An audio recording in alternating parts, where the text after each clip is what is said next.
Qu'est-ce que ça aurait été dur et qu'est-ce que ça aurait été laborieux de ramener ce point du match nul de Nantes.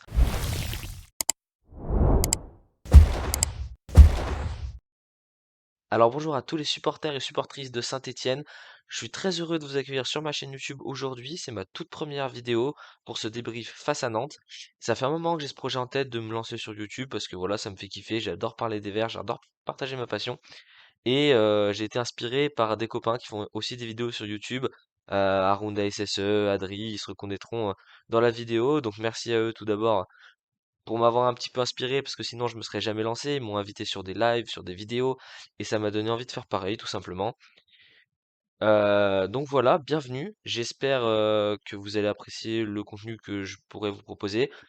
Je vous le dis tout de suite, c'est ma toute première vidéo, donc n'hésitez pas à me faire des remarques, ce que vous en avez pensé globalement dans les commentaires, que ce soit sur ce que je dis, sur ma gestuelle, sur comment je pourrais améliorer ma vidéo, enfin, toutes les remarques qui vous passent par la tête, n'hésitez pas à m'en faire part, je suis très preneur. Donc voilà, maintenant que je me suis présenté, assez parlé, passons tout de suite au débrief du match entre Saint-Étienne et Nantes.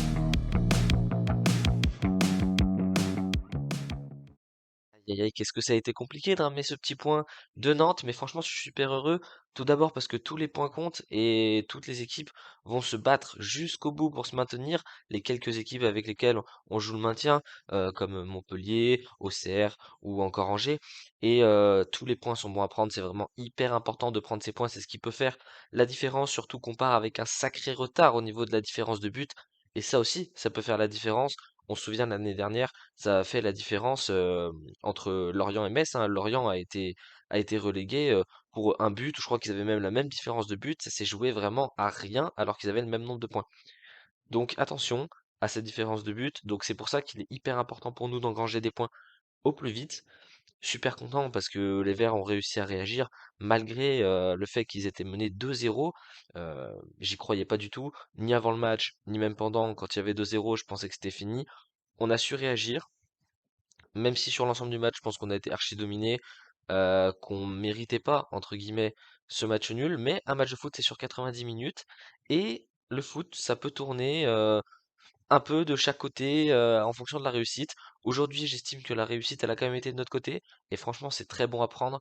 Ça va pouvoir on va pouvoir engranger un petit peu de confiance parce qu'après cette défaite face à Nice, si on avait perdu 2 ou 3-0 face à Nantes, ça aurait été assez compliqué d'aborder le match contre Auxerre, qui est un match absolument crucial. On n'est pas encore sur l'avant-match face à Auxerre, mais c'est important de se rassurer. Là, on a montré qu'on était capable de revenir au score, qu'on était capable de marquer des buts. Super pour Sissoko. Très content que Sissoko mette un doublé. Ça va pouvoir peut-être le mettre en confiance. Donc globalement très content du match, du résultat, parce que on va pas se mentir que le match c'était pas non plus folichon folichon, mais je suis très content que les Verts aient pu réagir. C'est vraiment le point sur lequel je veux insister, c'est la réaction dont ont été capables les Verts qui étaient sur le terrain. Donc pour ce point c'est très très bien. C'est ce qu'on avait besoin, je pense, le plus de se rassurer au niveau mental, au niveau psychologique. Je pense c'est peut-être pas chose faite, on est peut-être toujours un petit peu malade, mais au moins on a pu se rassurer et ça nous permet d'aborder la suite de la saison un tout petit peu plus sereinement et de pas rentrer directement dans une spirale ultra négative. Ok les gars, alors ce match face à Nantes, il a très très mal débuté, c'est vraiment notre vice en ce début de saison, parce qu'on se prend des buts vraiment très régulièrement dans le premier quart d'heure, les premières 20 minutes. Là ça n'a pas manqué, on s'est pris un but dès la 10e minute, un but absolument nul. Enfin, là, pour le coup, on n'a pas vraiment eu de réussite, mais la défense, elle était un peu aux abonnés absents. Il y a eu un décalage très facilement trouvé par les attaquants nantais. Alors après, Apia revient plutôt bien, il renvoie la balle sur Nadé, euh, qui, euh, qui remet le ballon sur un Nantais. Le Nantais arrive lancé toute vitesse, il frappe, l'Arsenal peut rien faire, voilà. On se prend un but un peu bête, qui aurait pu être mieux géré si la défense stéphanoise avait dégagé le ballon. Mais bon, voilà, on se prend ce but bête, ça nous met mal dans le match. Franchement, à ce moment-là, j'avais très très peur que ça fasse le même scénario contre Nice, qu'on s'en reprenne un, et puis qu'après, voilà, ça soit la débâcle et que les joueurs lâchent. Ça n'a pas été le cas, ils ont tenu. Les Nantais ont continué à pousser un peu toute la première mi-temps, mais sans être vraiment extrêmement dangereux.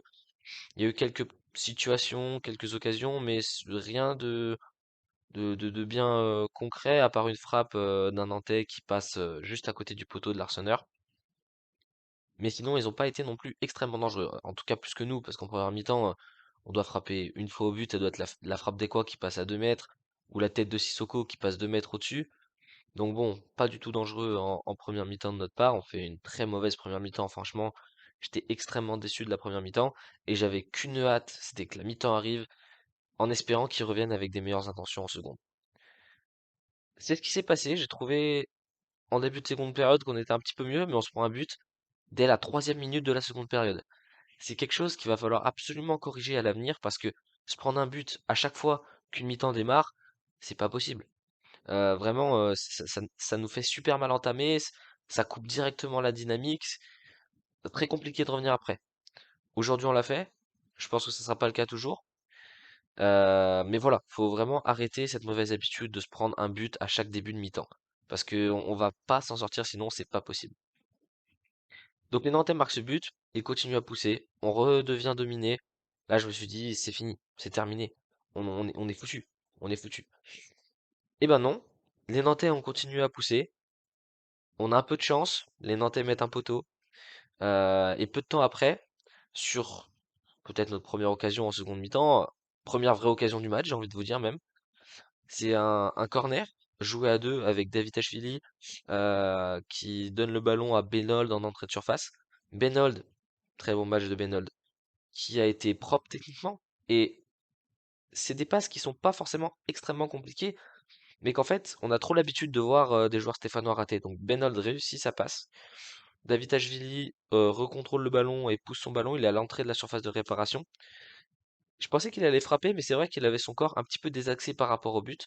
Donc il fait le choix de centrer et il met un super centre sur la tête de Sissoko qui la frôle à peine et qui marque. 2 buts à 1, premier tir cadré, premier but. Voilà, c'est super. Et là, je me dis, ça peut nous remettre dans le match. Ça peut nous remettre dans le match et les Verts, après ce but, continuent à pousser, à pousser, à pousser. Là, les Nantais commencent à reculer. On commence à être de plus en plus dans leur camp. Et un centre qui vient du côté droit sur la tête de Michael Nadé, qui est gêné d'un coup de coude avant que le ballon arrive sur le joueur. L'arbitre va voir la VAR, penalty. D'ailleurs, Nadé a saigné, il s'est ouvert l'arcade, je pense. C'était arrivé à un joueur nantais un peu plus tôt dans le match. C'est assez fou de se dire que ça arrivait 2 fois dans le match, mais bon. Coup de coude, donc penalty, tout à fait logique, transformé par Ibrahim Sissoko, qui a fait un très bon match parce que il a fait ce qu'on demande d'un attaquant, il a marqué 2 buts, un doublé. Il pouvait pas faire mieux, parce qu'il a pas eu plus de ballons que ça, de buts, il a été hyper réaliste, donc merci Sissoko. C'est pour ça que je dis qu'on a eu de la réussite, parce que Sissoko a été réaliste.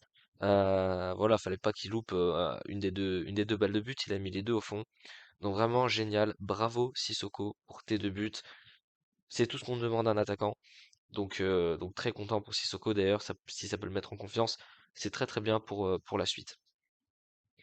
Ensuite, après ce but, voilà, on a continué un petit peu à pousser, mais on était un petit peu sur la retenue parce que en soi, les joueurs étaient certainement conscients que à 2-2 c'était un très bon résultat au vu de la physionomie du match, mais vu la dynamique qu'on avait pris et qu'on était en train de prendre, je me suis dit que les Nantais, ils étaient pas très bien à ce moment-là.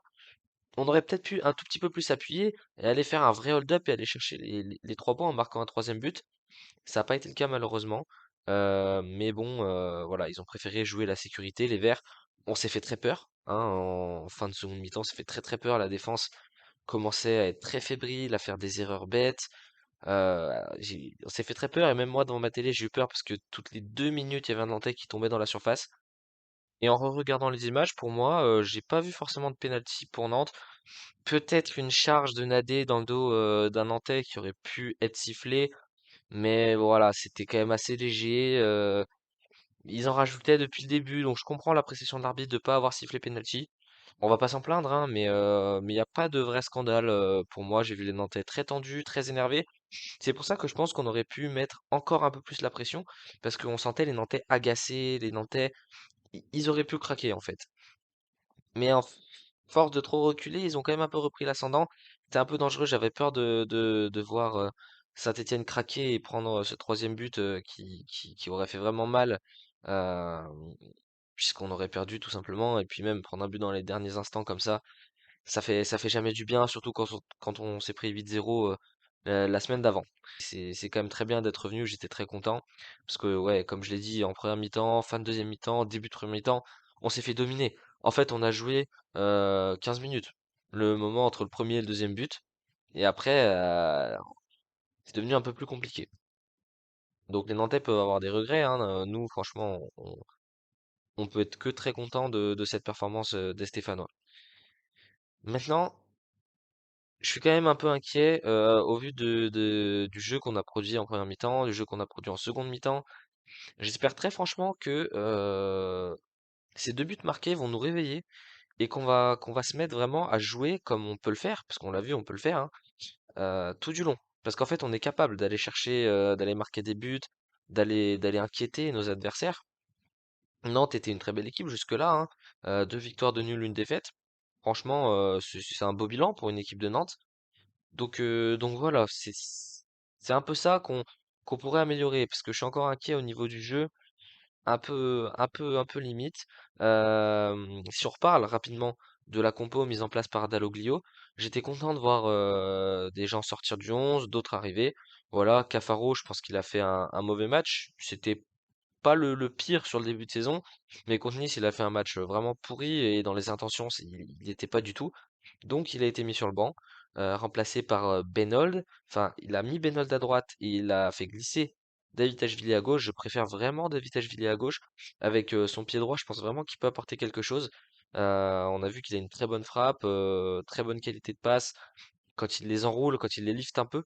Donc aujourd'hui, ça a payé, il a fait une passe décisive. Même si en première mi-temps, on l'a pas trop vu, il n'y a rien qui passait de son côté. Petro, il a pas fait une passe correcte, mais après, c'est du Petro, on peut pas lui en demander beaucoup plus.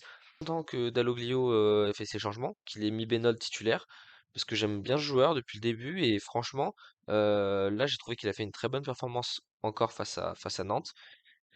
Il a sorti Abdelhamid du 11, c'était prévisible, il s'est déjugé, mais c'est très bien, il s'est remis en question, parce qu'Abdelhamid, c'est pas possible. On a vu que Nadé, c'était un peu limite par moment, mais après, c'est un joueur qui a pas eu beaucoup de temps de jeu, hein, préparation très tronquée, il est arrivé sur le tard, euh, il a joué, euh, il a joué avec des brides de match, c'était sa première titularisation, donc faut lui laisser le temps aussi euh, de se mettre dans le bain, mais c'était franchement pas pire qu'Abdelhamid. Il a mis Sissoko en pointe, évidemment, à la place de Stassin qui avait pas fait un bon match. Je pense pas que ce soit sa faute à Stassin, hein. Contre Nice, franchement, il n'y pouvait pas grand-chose. Mais il a fait ce choix-là de mettre Sissoko parce qu'il pèse sur la défense. Et donc, ça a été un choix qu'on peut qualifier de payant, hein, évidemment, parce que Sissoko met deux buts. Stassin, attention, perd un peu sa place de titulaire. On disait Stassin, c'est évident en titulaire et Sissoko en doublure. Et on voit que ça peut très vite changer, surtout à ce poste d'attaquant où des bonnes performances te reconduisent dans le 11. Moi, je pense que Sissoko sera reconduit contre Auxerre, hein, connaissant Dalloglio qui aime la stabilité et quand quelque chose marche, pourquoi le changer? Donc, Astassin de regagner sa place de titulaire, parce que forcément, Sissoko aura une période de moins bon dans les prochaines semaines, prochains mois. À lui de montrer qu'il sera là pour reprendre sa place. C'est tout ce que j'espère, c'est tout ce que je souhaite à Stassin, et j'espère que Sissoko continuera à nous mettre des buts aussi longtemps que possible, hein. Forcément, moi, ça me va très bien. Redonner le brassard à l'Arseneur, qui a beaucoup plus un rôle de capitaine. On l'a vu haranguer plusieurs fois les troupes, on l'a vu, voilà, remobiliser cette équipe stéphanoise. Bien qu'il soit pas irréprochable sur ce match, je l'ai pas trouvé très très bon, l'Arseneur, il fait une belle parade, mais il y a des moments où il est un peu approximatif. On reparlera de lui dans les performances individuelles. Mais voilà, c'était tout pour les changements de Dalloglio. Changement que j'ai trouvé payant et intelligent, même s'il peut aller encore un peu plus loin, je pense, dans les changements, parce que on a vu qu'on a été encore une fois un petit peu noyé au milieu de terrain, et encore une fois, on y reviendra dans les performances individuelles. Et les gars, on va passer à la dernière partie de cette vidéo, donc les performances individuelles. On va prendre joueur par joueur, on va débriefer un peu sa performance et puis on va attribuer une note à ce joueur. On va commencer tout d'abord évidemment par le gardien, Gauthier Larsonneur. Je vais lui mettre 5 parce que je l'ai trouvé euh, un petit peu limite sur certaines interventions, sur des sorties aériennes, pas très bien gérées.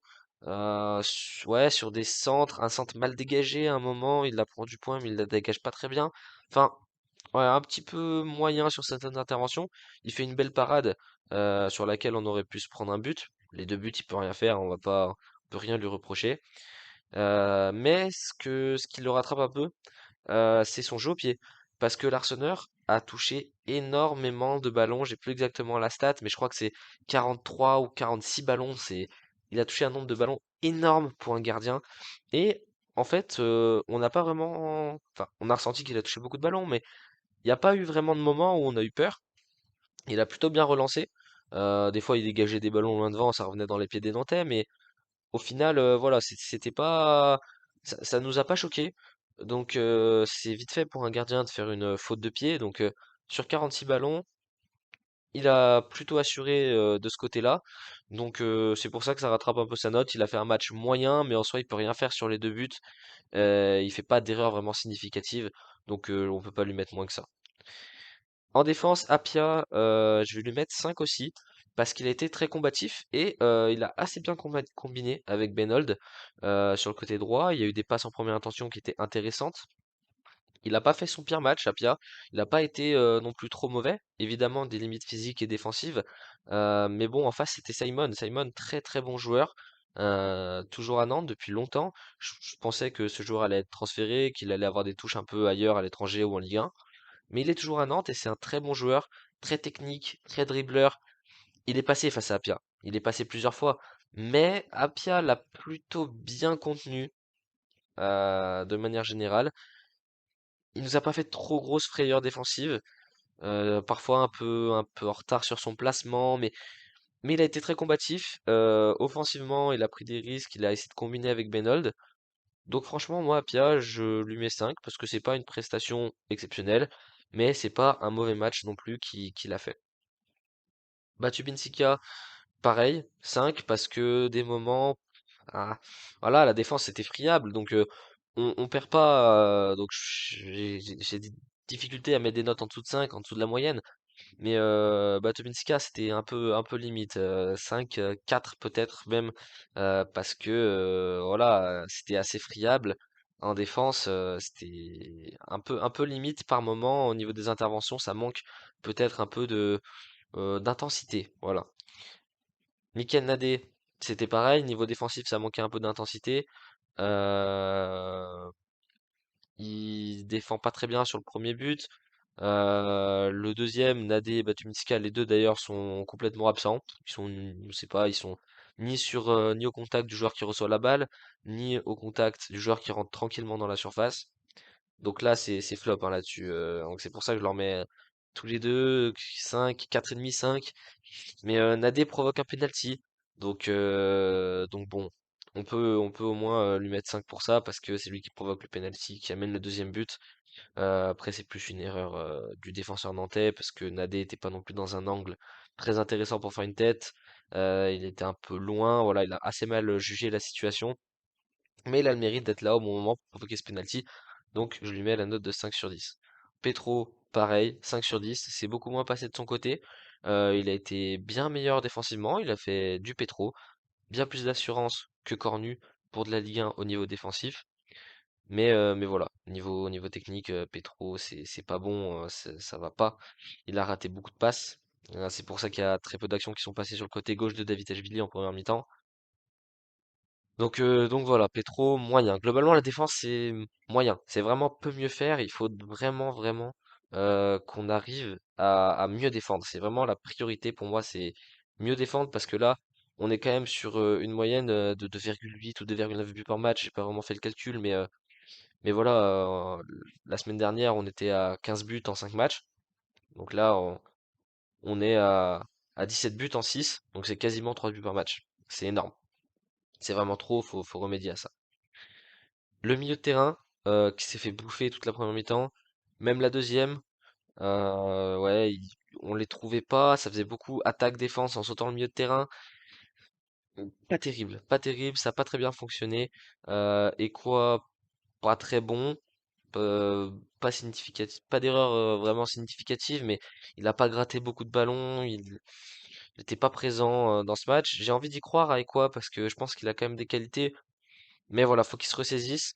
Donc je lui mets la note malheureusement de 4. Je mets la même note à Matissa Mougou, 4, parce qu'il a été invisible, il a perdu énormément de ballons. Il était bon pendant la période où Saint-Étienne jouait plus vers l'avant. Et c'est logique parce que c'est beaucoup plus son profil. C'est pas vraiment un milieu qui a des grosses qualités défensives. Mais voilà, il était meilleur dans ce moment-là, mais il a quand même fait des erreurs techniques. Il a loupé des contrôles, il a raté des passes. Après, il essaye, il presse, et franchement, ça, on peut lui reconnaître, on peut lui reconnaître ça. C'est que c'est quelqu'un qui va de l'avant, qui joue, qui ménage pas ses efforts. Donc c'est une mentalité qu'on apprécie à Saint-Étienne. Mais voilà, là sur ce match, c'était pas très très bon, c'était pas très concluant. À lui de faire mieux pour les prochains matchs parce que c'est indéniable, il a des qualités. Mais là, c'était pas un match dans lequel il pouvait vraiment s'exprimer. Donc il n'a pas été très bon. Mouefek 5, parce que pareil, pas trop visible, mais il a gratté un peu plus de ballons. Il a été un peu plus percutant. C'était pas le meilleur match de Mouefek, mais comme tous ses compères du milieu de terrain, en fait. Il nous manque un leader au milieu de terrain, hein, mais ça, ce sera le sujet d'une autre vidéo qui sortira très certainement dans la semaine sur mes inquiétudes, mes axes où je pense qu'on peut être assez optimiste pour la fin de saison. Un petit peu le bilan de ces premiers matchs que je ferai certainement dans la semaine. Vous verrez quand la vidéo sortira. Mais voilà, milieu de terrain pas terrible, défense moyenne. Globalement, je peux pas mettre des notes beaucoup plus élevées parce que c'est quand même un hold-up, hein. Ce 2-2, c'est sur l'ensemble du match, c'est pas mérité. Je peux pas noter les joueurs que sur le quart d'heure où on a bien joué. Ensuite en attaque, Benold, super match de Benold. Très content que Benold ait été titularisé parce que franchement, il a été très bon. C'est un joueur qui percute, qui a la capacité d'éliminer. Physiquement, il est costaud. Techniquement, il est propre, hein, il loupe pas beaucoup de passes. C'est un joueur qui arrive à conserver le ballon. C'est un profil très intéressant qu'on n'a pas. Et pour moi, Benold, maintenant, j'avais des doutes avant sur est-ce qu'il était milieu offensif, ailier. Pour moi, Benold, c'est ailier. C'est sûr, c'est le poste, à mon avis, où il peut le plus s'exprimer parce qu'il est assez bon pour conserver le ballon, pour percuter. Euh, Même de haut but, je pense qu'il peut arriver à gratter des ballons avec son corps, il est plutôt à l'aise aussi pour se jouer de ses adversaires. Donc pour moi, Benold, ça sera ailier et ça sera un 6 sur 10 pour Benold, qui, malgré le fait qu'il n'ait pas fait de passe décisive ou qu'il n'ait pas marqué de but, a fait une performance plutôt convaincante. David je vais lui mettre la note de 6, totalement sevré de ballon en première mi-temps. Il a quand même fait les efforts défensifs, donc c'est à noter. Rien n'est passé par son côté, donc assez compliqué de le juger sur cette première mi-temps. Deuxième mi-temps, c'est un peu plus passé par lui. C'est lui qui déclenche vraiment cette remontada, entre guillemets, des Verts pour aller chercher le 2 buts partout. C'est lui euh, qui sert Sissoko. Donc, bon match de la part de David, il fait une passe décisive. Et puis, il est un peu plus percutant. On voit que c'est un joueur qui a de la qualité technique. Je demande à revoir sur le côté gauche parce que je le préfère là. Et voilà, plutôt content de son match, donc je lui mets également la note de 6. Pour moi, c'est un petit peu en dessous de Benold, mais je lui mets quand même la note de 6. Et enfin, Ibrahim Sissoko, je vais lui mettre la note de 7 sur 10. Pour moi, c'est l'homme du match. Alors, j'en ai vu beaucoup sur les réseaux sociaux qui disaient Benold, homme du match, Benold très bon. Oui, c'est vrai. Mais franchement, il a rempli son rôle à merveille, Sissoko, parce que il est attaquant, on lui demande de marquer des buts, il a très peu de ballons. Il est arrivé à conserver le ballon un peu de haut but de temps en temps. Après, c'est un attaquant, voilà, si on lui donne pas de ballon, il peut rien en faire, on le trouve pas. C'était le cas aujourd'hui, on l'a pas beaucoup trouvé, hein. Mais il a eu deux balles, deux buts. Donc franchement, il a rempli son rôle à merveille. Il a fait vraiment son boulot. C'est ce qu'on demande à un attaquant, c'est de marquer des buts quand il a les occasions. Aujourd'hui, c'était absolument parfait parce que deux tirs de but. Donc pour moi, Sissoko, ça sera un 7 sur 10. Et avec mes félicitations, parce que le premier but, bon, c'était une tête effleurée, tout ça, mais fallait le mettre. Et le penalty, surtout, fallait le mettre, parce qu'il y avait quand même pas mal de pression derrière ce penalty. C'est jamais facile à mettre. Donc bravo Sissoko. Globalement, bravo les Verts. Plutôt content de l'efficacité en attaque, parce que c'est ce qui nous manquait depuis le début de saison. Maintenant, voilà, va falloir arriver au milieu de terrain à gratter plus de ballons, que la défense soit un peu plus solide Et avec les qualités de nos milieux, justement, parce qu'ils sont quand même un peu plus portés vers l'avant, pour Mouefek, pour Amougou, ils sont capables de distribuer des ballons. Et puis on a d'autres profils, hein. Miladinovic, on l'a pas vu à l'œuvre, mais c'est un profil un petit peu créateur. Bouchoirie, qui a fait une plutôt bonne entrée, j'ai trouvé, sont capables de prétendre à une place de titulaire aussi. Et donc justement à distribuer ces ballons vers l'attaque pour qu'on ait un peu plus de possibilités. C'est un match nul encourageant, vraiment sur l'état d'esprit, c'est ce que je retiendrai de ce match et l'état d'esprit des Stéphanois, parce qu'on fait pas un très bon match en soi au niveau du jeu, en tout cas sur allez, 75% du match. Donc j'ai envie de retenir que c'était un match où les Verts sont arrivés à se remobiliser, où ils sont arrivés à inverser la tendance, et ça c'est très bon pour la confiance, c'est très bon pour la cohésion du groupe. Donc ça me donne des raisons d'être un petit peu optimiste pour la suite. J'espère qu'on fera des bons résultats par la suite, ça, voilà, et que l'équipe arrivera du coup à guérir de cette blessure face à Nice, à mon avis, qui n'est pas encore complètement colmatée. Merci beaucoup d'avoir suivi cette vidéo, un énorme plaisir pour moi d'avoir pu parler pour la première fois face caméra. Dites-moi dans les commentaires, faites-moi des retours, autant sur la manière dont j'ai construit la vidéo, autant sur ce que j'ai pu dire, ce qui vous a fait, ce qui, ce que vous avez envie de me dire dans les commentaires. Si vous êtes d'accord avec moi, pas d'accord, voilà, n'hésitez pas. Et n'hésitez pas également à faire des remarques sur ma vidéo, sur tout ce qui vous passe par la tête, que ce soit la caméra, la qualité du son, le montage, ce que vous voulez. N'hésitez pas surtout à vous abonner, à mettre un like et un commentaire dans la vidéo, parce que je regarderai tous les commentaires et c'est possible que je prenne vos commentaires pour les prochaines vidéos en guise d'introduction pour voilà vous répondre et qu'on échange un petit peu. Encore un grand merci à tous ceux qui ont regardé cette vidéo, ça me ferait énormément plaisir de voir tous vos retours. Je vous souhaite une très bonne semaine et à dans la semaine pour une prochaine vidéo sur le bilan du début de saison. Merci beaucoup, prenez soin de vous et surtout, allez les Verts.